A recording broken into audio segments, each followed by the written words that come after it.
आज हम जिस विषय पर बात करेंगे वो है ईर्ष्या। जी हां, किसी की सफलता या सुख देखकर पहला भाव क्या जागता है हमारे हृदय में? किसी पुरुष को सुंदर पत्नी या किसी स्त्री को सुंदर पति प्राप्त होते हैं, बड़ा वाहन या कोई सम्मान प्राप्त होता है, तब हम अवश्य आनंद तो प्रकट करते हैं, किंतु क्या हृदय नहीं कहता ये सुख या सफलता अथवा ये वस्तु दूसरे को नहीं मिलती तो हमें सुख होता।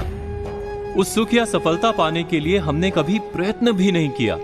उस वस्तु की इच्छा तो दूर, हमने उस वस्तु का स्वप्न भी नहीं देखा, फिर भी मन ईर्ष्या से भर जाता है। हम दूसरों का दुख देखकर आनंदित होते हैं और दूसरों का सुख देखकर दुखी हो जाते हैं। हम अपना सुख भोगना छोड़ ईर्ष्या के कारण व्यर्थ ही दुख माथे पर उठा लेते हैं।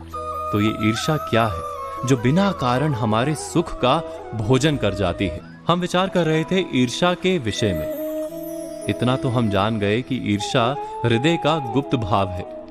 हम लाख समझते हो कि ईर्ष्या उचित नहीं, फिर भी ईर्ष्या जाग जाती है।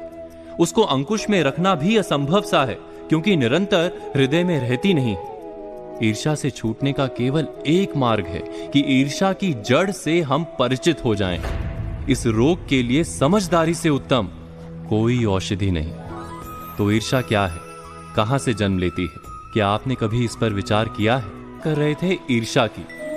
हमने आपसे पूछा था कि ईर्ष्या क्या है, कहां से जन्म लेती है? जब किसी को कोई सुख, कोई सफलता या कोई वस्तु प्राप्त हो जाती है तो वास्तव में उसका जीवन बदलता है, समाज में उसका स्तर ऊपर उठता है। वस्तु छोटी सी ही क्यों ना हो, कम से कम लोग उसका अभिनंदन अवश्य करते हैं। कुछ समय के लिए वो निकट के समाज, परिवार या मित्रों की मंडली का केंद्र बनता दिखाई देता है, और ठीक उसी समय समाज, मंडली या परिवार की दृष्टि हम पर नहीं रहती। दुख का कारण यही है कि हमारा महत्व हमें कम होता दिखाई देता है। क्या ये सत्य नहीं? आगे विचार करेंगे ईर्ष्या क्यों जन्म लेती। जब दूसरे व्यक्ति को कुछ प्राप्त होता है तो हमारा समाज, हमारी मंडली या हमारा परिवार हमारी तरफ देखना बंद कर कुछ समय के लिए दूसरे व्यक्ति की ओर देखने लगता है। यहीं से ईर्ष्या का भाव हमारे हृदय में जागता है। हमारे मन में सदा ही ऐसी इच्छा क्यों रहती है कि सब हमें ही देखें, कि अपने समाज के केंद्र में हम सदा बने रहें। समाज के केंद्र में बने रहने से प्राप्त क्या होता है?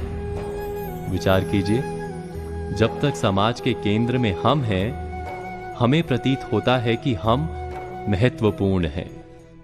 हमारा जीवन व्यर्थ नहीं, निकट के लोगों के लिए सार्थक हैं हम।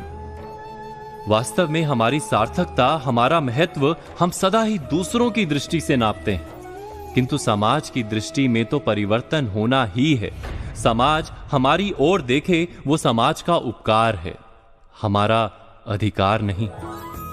हमारी सार्थकता का प्रमाण जब स्वयं हमारे अपने हृदय से प्राप्त होने लगे, हम अपने जीवन से रस उठाने लगे, अर्थात जब हमारा हृदय आत्मविश्वास से भर जाए, तो ईर्ष्या का भाग अपने आप चला जाता है। ईर्ष्या वास्तव में कुछ भी नहीं, बस हृदय में आत्मविश्वास के ना होने का प्रमाण भर है।